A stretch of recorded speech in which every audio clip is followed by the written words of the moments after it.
Again, big shout out to patrons and channel members. Thank you very much for your support. I hope you enjoy this second installment of my overview of Dr. Burton's Tip of the Spear that we're using for my Sociology 330 asynchronous summer course, but that I thought I would also make available to you all as well so we could have our own series of discussions and I can get some feedback from you as well. I will say that the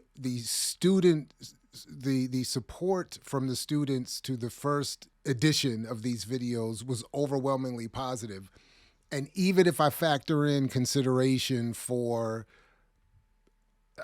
introductory, I want to get in good with the professor and here's an apple on the desk type of kind of commentary, it seems that there was enough legitimate enthusiasm both for the book and for this form of engagement. So I appreciate that, and we'll continue to do it. Plus, it's fun for me. And I really love this book and using it and struggling with it and trying to struggle with the students in some of our discussion. I admit I wish I could bring more of that discussion to share here, but that would be inappropriate. Just imagine yourself in a room, virtually or real, with 30 young people who, for the most part, are loving being invited to this level of engagement. And with this kind of text being the foundation. So, again, thanks to you all. Enjoy. Peace. Again, only if you're willing to fight for it, as Fred Hampton used to say. And I'll see you next time right here at I Mix What I Like, What I Like, What I Like, What I Like, What I Like. All right. Greetings again, everybody. Welcome back to Sociology 330. And for our relatively short look at chapter 1 from Dr. Burton's book that I wanted to add this, again, sort of supplemental video to. Really appreciate the feedback a lot of you gave to the first one, so I hope we can continue to somewhat enjoy this interaction, and I look to build with you more beyond this as well. But I want to sort of keep this a little bit shorter and specific to chapter 1, Sharpening the Spear, Strategies and Tactics of Revolutionary Action.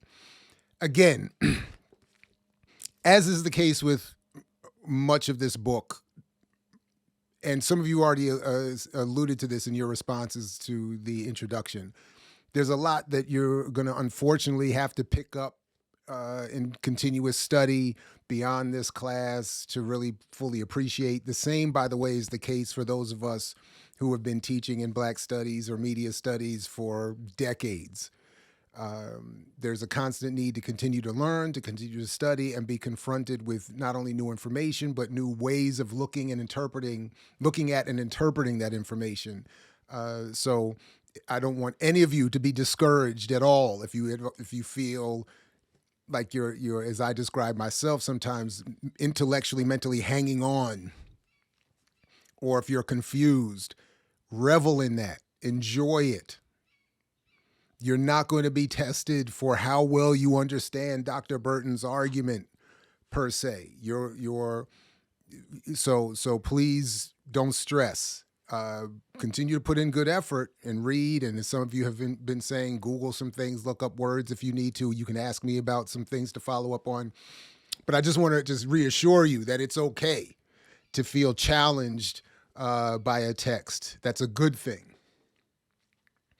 The other thing I wanted to start off with is to just go back to something that he pointed out in the first, in the introduction, which is, I think, important even as we look at the title for this chapter, Sharpening the Spear. And remember, Burton's asking us a little bit to consider what it may mean for the tip of the spear metaphor or concept to be applied not to the revolution, but to what the state is doing in terms of its use of the prison as a mechanism of control against or for all of us. Consider also, beyond the details of the uprisings, which are themselves fascinating and revealing that we get here. But what for me becomes a focus are all the references that he makes, as I said in about the introduction, what makes this book, again, for me as a kind of communications or media focused professor, is just how good it is in terms of making those points or points relevant to those subjects. For instance, all the times that he makes references to phrases like public relations or psychological warfare or variations of consciousness, political, etc., to public opinion, to narrative, to ideas. This is so much of, again, the physical horror of imprisonment and the brutality that is described is I'm not meaning to diminish that at all. I just want to also raise up a little bit, given the ferocity that is of the physical violence, that we remember how much of what Burton is asking us to consider is actually the immaterial component. Ideas, consciousness, the manipulation of public opinion. For instance, when Burton, starting right at the top of the chapter on page 23, is talking about his conversation with Victor Martinez, a member of the Young Lords Party, which is a Latin American variant or variation of what you saw with the Black Panther Party, and they were very much aligned and in solidarity with one another.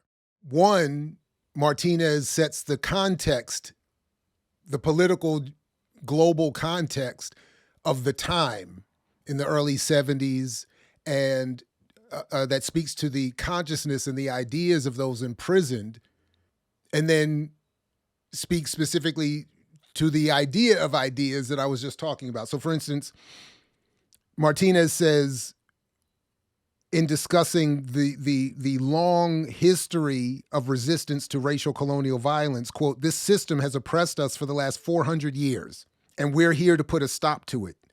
So there's a recognition that I'm not going to that I'm not going to give appropriate focus to, that Burton is asking us to consider, but is important to the work here, that the prisoners were themselves struggling, not just in their own minds, at least, not just against the immediacy of their own situation. They were struggling in service to a broader revolution, a global revolution, and one that has been happening, as they point out, for hundreds of years, a struggle that's been happening for hundreds of years. But the other thing on page 24 that Martinez points us to is that Martinez, as Burton writes on the top of 24, Martinez and others understood themselves to be engaged in a struggle that exceeded the spatial boundaries of a given institution and the temporal confines of the historical present. Now, as I interpret that, this is again the point that I think is so fascinating about this, that it's not just about the physical boundaries of the prison itself that they're struggling. They're struggling also against the temporal confine. Temporal meaning, the mental, the ideas that are limited by the historical present. They conceptualize their captivity as only the latest iteration of a regime that had ensnared, colonized people for centuries.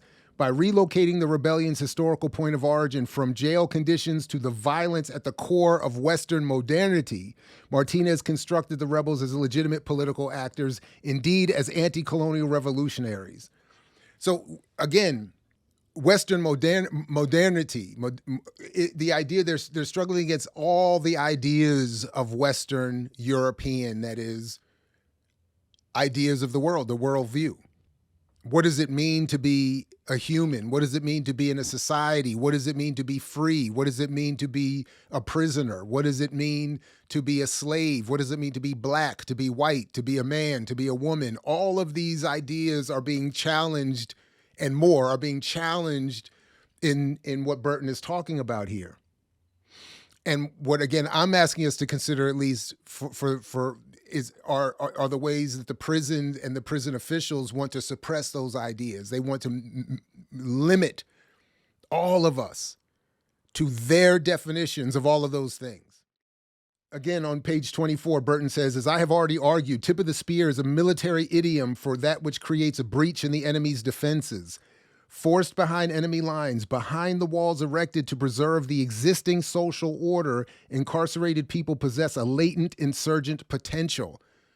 So again, that's why it's a brilliant thing that Burton does by asking us from the beginning to reconsider what the tip of the spear means, breaking the enemy's defenses. Well, it works in both ways. We are seen as the enemy of the ruling elite. And from their perspective, prisons are part of what breaks through our defenses and allows them to preserve this constructed social reality. The world as we have it, see it today, doesn't have to be. It's not natural. It's not inherent. It is a construct. It could be many of different ways. I keep quoting it. Marshall McLuhan's quote: "We don't know who discovered water, but we know it was not the fish. An all-pervasive environment is always beyond perception."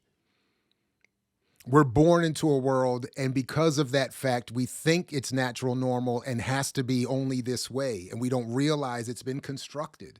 The fish don't know that they're in an ocean that we've defined, that we've given name to, that we've even given some limitations to, that we're polluting.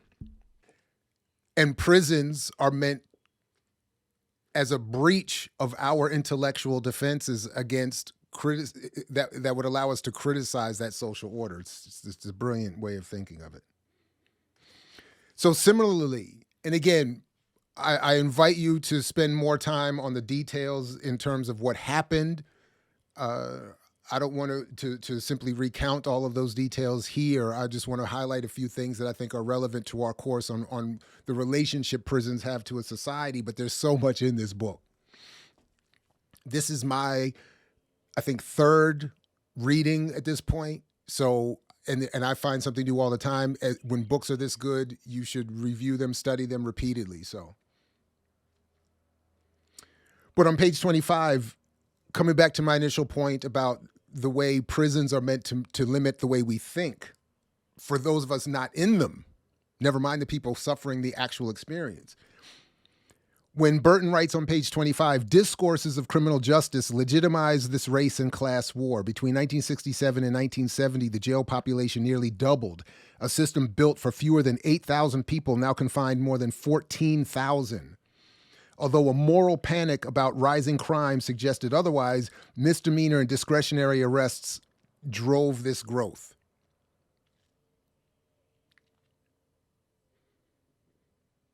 I'm just going to say this to you all, but I need to make this I want to make this as a sort of mental note to myself.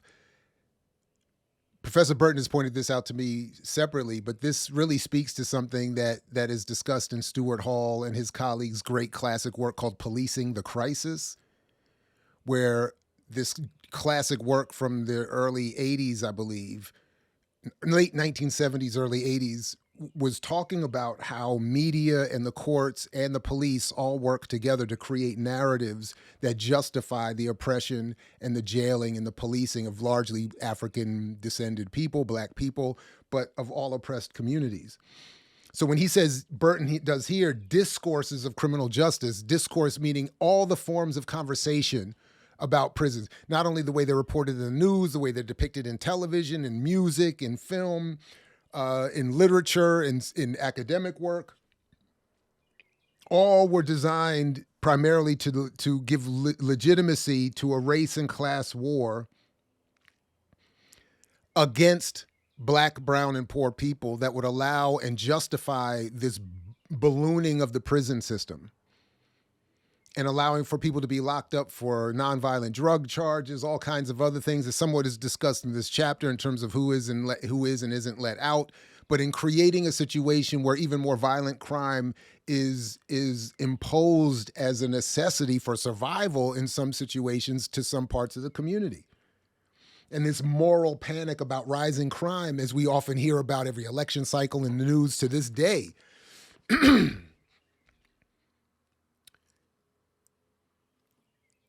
is all generated by this discourse, all the Law and Order TV shows and even stuff we're encouraged to like The Equalizer and which I don't, but I know some are, and other, all the propaganda, all of the military films and Mission Impossibles and Top Guns. All of that is meant to help, even unconsciously, create this idea that there's oh my God, the criminals are at the gate. They're at the door. We need more guns, more police, more military. And in fact, to my point about Stuart Hall,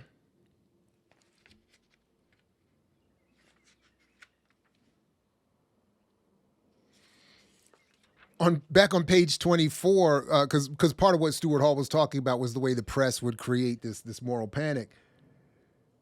Burton starts the section on dispatches from the tombs by the August 11th, 1970 edition of the New York Times featured a list of demands authored by the Manhattan House of Detention, an infamous jail popularly known as the Tombs.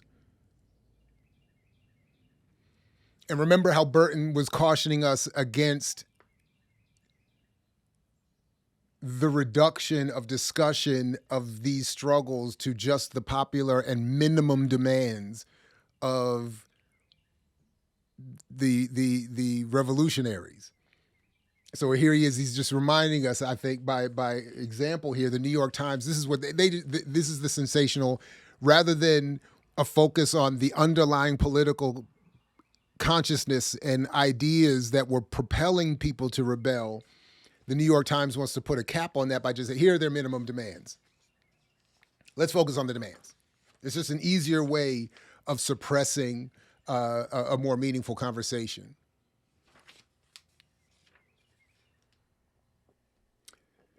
On page 30, in the discussion of Turnabout Day, which, to Burton's point, has a much more pun intended meaning in terms of how the rebellion took over. But for my limited focus, and what I'm encouraging us to pay a little bit of particular attention to, is what he says here at the beginning of that section. The revolt developed in dialectical relation to state tactics of domestic war against radical social movements. So remember, he's talking about the specific incident of a prison uprising inside of prisons, but he's saying here that the revolt of those prisoners inside prisons, in dialectical relation, just often associated to Marxist analysis in a critique of capitalism, the dialectical relationship, that is, that what happens over here impacts something over here. That you can't have free without enslaved. I often used to joke, you can't have, it's a basic dialectical understanding. When you go to the club, you can't have a VIP section unless you just have the regular club. There's no first class on an airplane unless there's coach seating. So there's no relative freedom unless another group of people are increasingly imprisoned. And what he's saying here is that the revolt developed in a dialectical relation to the way the state looked to suppress radical movements in the broader world. That is, the way power in the ruling elite looked to suppress uprisings in the broader world. That there is this relationship between what happens on the inside and what happens outside of prison, to the extent any of us are actually outside of prison.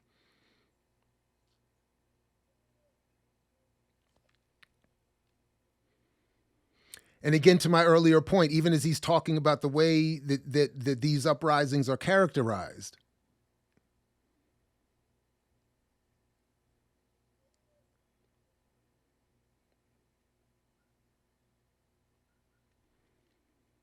and the way, I'm going to assign you all to watch some of the interviews we've done with Daruba bin Wahad, who's a member of the Panther 21 described here, just so you can have some increased exchange with some of what is referenced here, or interaction, that is, with what is referenced here. But in talking about that on page 30, again, Burton writes, a prosecutor later explained that the indictment against the Panther 21, that is, the charges brought by the state against the Panther 21, was intentionally worded to paint the Panthers as terrorists, to disseminate prejudicial information to potential jurors, and to legitimize warlike responses against the state, end quote.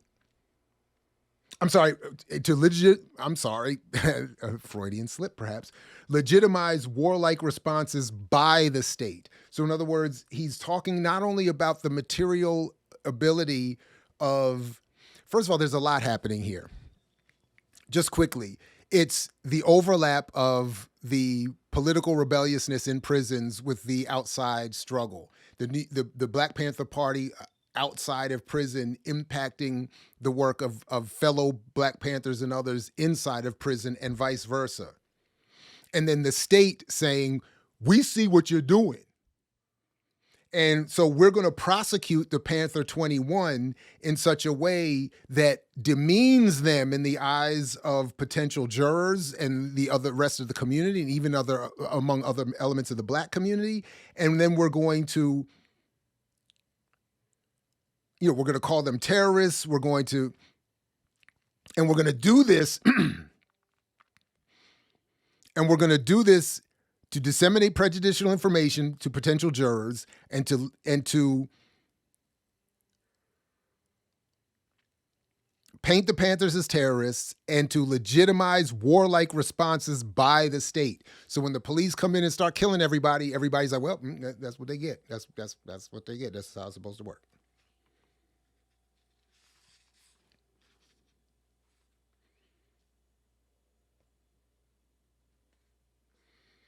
And then you can look on the succeeding pages in the chapter, just how Burton, I think, beautifully talks about the complications of political struggle that occur inside of prisons and reflect outside of prison.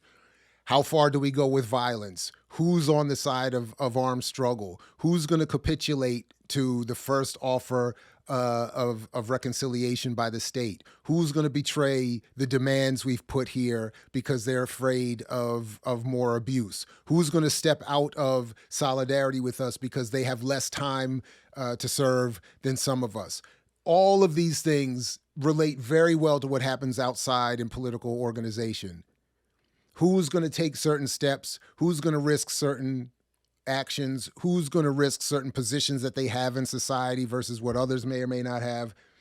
And this is what he means by the contradictory ambitions of the rebellion and the internal contradictions of the rebellion. What happens if the state affirms our minimum demands, as he talks about on page 33? Who's going to respond in what way to that? And in what ways are the tactics of causing disunity among those in struggle going to be successful? On page 34, when he talks about drugs as prison policy,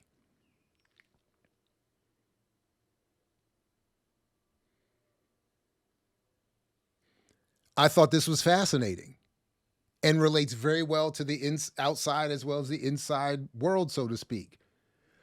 Those revolutionaries in the prisons and outside of prisons were saying, no more drugs. We're not using drugs. But the prison said, no, we're imposing drugs on you, much like in the real world. How do drugs get into the community? How do drugs get proliferated all over the place? How do drugs get brought to every sector of society? Black people in the hood aren't doing that. Brown people in the hood aren't doing that. Poor white folks aren't even the ones doing that. Who's bringing in all this dope? And it's often been understood and argued that the way to suppress potential rebellion is get people liquored up and high. And I know for sure if I was running a prison, I want everybody to be lit. I don't want anybody to be sober. And I want them to be so high that they can't move and can't think. And they just sit there with that grin on their face and the drool coming out. And they're willing to watch whatever on TV and all of that stuff. That's what you would want.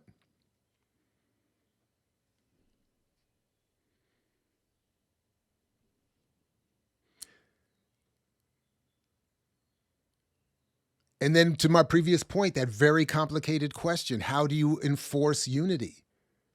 Do you use violence to enforce unity among those in struggle? Because if you let someone out and be in solidarity, then they hurt the overall movement. Any prisoner who actively opposes the revolution should be eliminated as soon as possible. Otherwise, they will corrupt all meaningful progress, his manual states. That is talking about Caspar Baker Gary on page 35. As will soon become clear, the inability of the rebels to develop the level of unity Caspar called for contributed to the rebellion's collapse. It's always difficult to consider, but how are you going to make sure people stay committed to the struggle? Because if one segment breaks free and capitulates to the demands or to the state's willingness to concede here and there, then the whole thing collapses. Then on page 37, this concept of the legal jailbreak, I think, makes a lot of the important points about this chapter in terms of what the role of prisons are meant to play in this society. That is, using a prison rebellion to force a legal process that gets some people out. So this idea of using an illegal operation to bring it back to the standards of this state's legal system to get some people out. It's a wild contradiction that I think is beautifully described in this chapter. That he concludes, that is Burton on page 37, with this discussion of D. Balbus, the legal theorist, Isaac D. Balbus. Quote, those who would argue that delegitimation can result from the failure of law to live up to its promises fail to understand that the legitimation of the legal order is not primarily a function of its ability to live up to its claim or redeem its pledges, but rather of the fact that its claims or pledges are valued in the first place. So the same legal system that impacts us outside of prison and works theoretically inside of prison is set, sort of how I understand the argument, it's based on a set of ideas that the ruling elite find of value and serve their interests. So when you have a rebellion illegally force a legal or accepted operation, then it is again re-legitimizing the very state that these revolutionaries are saying they wanted to overthrow. And this wildly relates to any form of activism outside of prison to this day. How do we struggle against society and to change society while using the very basis of this society's claims as our mechanism for doing so? I just think it's fascinating, and I don't really have anything deep to add, just something I wanted to highlight for us to consider in terms of how prisons, I think, as I understand what Burton is doing here, how prisons are meant, or in this way function, to maintain not only a legal order, but a set of Western white man, as he talks about, concepts of how society should be organized. Even the questions in the concerning violence section, is it wrong to kill someone who deserves to die? And how do you determine who deserves to die? But if you are in struggle against prison guards, who you see, as he writes on page 39, are the facilitators of a genocidal process, why would it be wrong to kill them? And as Burton writes, however, as I will show, the question of violence was just that, a question, and it was fiercely contested. The Black Liberation Army was not a reflection of revolutionary historical consciousness, but as a deep-seated pathology that facilitates Black people's continued subjugation among carceral and colonial war. Sorry. When Burton talks about how the question of violence was a contested one, the debate, do we become violent or not? The decision to exercise restraint was viewed by many, especially those later associated with the Black Liberation Army, not as a reflection of revolutionary historical consciousness, but as a deep-seated pathology that facilitates Black people's continued subjugation amid a carceral and colonial war. In other words, if you're not willing to engage in armed struggle against the police, or in this case, prison guards, it's not because you have some elevated historical consciousness about the moment that you're living in. It's because of a deep-seated pathology, a fear that has been imposed through enslavement, colonization, and imprisonment. It's fascinating. And again, to my earlier point on page 41, the state adopted an approach that foreshadowed what would become a normalized aspect of carceral strategy after Attica, psychological warfare. The assault force was instructed to encircle the jails using a siege tactic to publicly demonstrate its superior capacity for violence, while a recorded ultimatum from Mayor Lindsay was played on local radio stations. But the point is, warfare is as much psychological as it is physical. Later on that same page, not only did this message aim to degrade rebels resolve, it was a clear public relations maneuver that enabled the public to hear their mayor offering rebels an opportunity to surrender peacefully. So you play this message from the mayor, we'll let you out if you do da da da da da da da. Then when they go in and kill everybody, people outside are like, hey, we heard the mayor offer them an out, and these ridiculous revolutionaries can't stop being a problem. And again, public relations, if you understand the history or learn about the history of that phrase, it was literally constructed as a euphemism for propaganda and psychological warfare. So public relations, strategic communication, marketing, advertising, branding, mass communication, psychological warfare, counterinsurgency, propaganda, all of these are euphemisms. They all mean largely the same thing and should be thought of in largely the same way.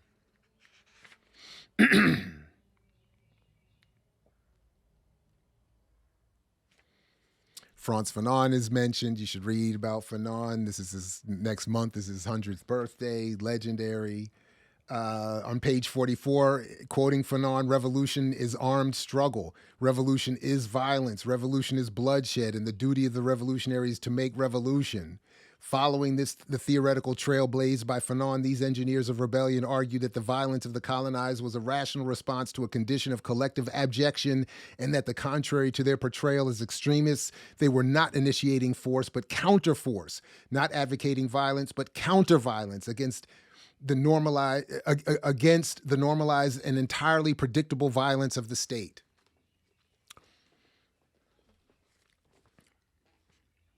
This is just brilliant. I reference it all the time. Another member of the Black Liberation Army, Russell Maroon Schultz, who unfortunately passed away a few years ago after serving an undue prison sentence for being involved in this kind of activity. He said himself in his book, The Unplackable, he talks about how we're forced to redefine violence incorrectly. What is the opposite of violence? It's not nonviolence. Nonviolence is the absence of violence, not the opposite of violence. The actual opposite of violence, according to the laws of physics, is a countervailing force equal to its opposite. In other words, counterviolence. And similar to my previous point, this was in part a response to the propaganda of revolutionaries being called extremists. And I agree with what Malcolm X once said about extremism. These are extreme times. We need intelligently directed extremism as a response. But that's just my own political bias, you know.